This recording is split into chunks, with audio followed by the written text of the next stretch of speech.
Γεια σας! Γεια σας. Θέλω τη βοήθειά σας. Παρακαλώ. Παντρεύεται η κολλητή μου και επειδή ο γάμος θα γίνει σε νησί, θέλω κάτι ανάλαφρο, αέρινο, Φυσικά, έχω κάτι στο μυαλό μου που νομίζω πως θα σας αρέσει πολύ. αλλά διαθέτω μέχρι 200 ευρώ. Έχουμε πολλές επιλογές σε αέρινα φορέματα. Πάμε να δούμε κάποιες από αυτές. Θα σας πρότεινα τη συλλογή μας από Θεοδοσία Ντέντη, Ελληνίδα σχεδιάστρια, καθώς είναι τα best seller μας για γάμους σε νησί. Πολύ ωραία. Θα ξεκινήσουμε με το Nuxe Dress.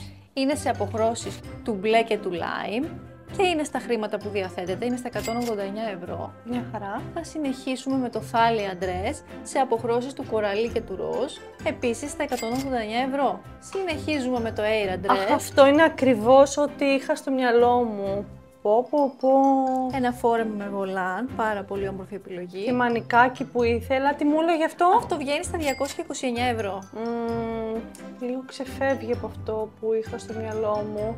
Παρ' όλα αυτά θα το δοκιμάσω Φυσικά. και θα σας πω, γιατί μου άρεσε πάρα πολύ. Φυσικά. Αχ, είναι ακριβώς ό,τι ονειρευόμουν. Πολύ ωραία χρώματα, είναι τα χρώματά μου αυτά. Αέρινο, ανάλαφρο, με τα βολάν, ό,τι πρέπει. Και τώρα που το σκέφτομαι, μία φορά παντρεύεται η κολλητή μου, θα δώσω κάτι παραπάνω. Ωραία, τότε θα σας πρότεινα και σκουλαρικάκια με clips που είναι στην ίδια απόχρωση με το φόρεμά σας. Πόσο όμορφα είναι. Θα τα δοκιμάσω. Και αν μου αρέσουνε, wow, θα πάρω και αυτά. Εσείς για πείτε μου, πόσα θα δίνατε για το γάμο της κολλητής σας?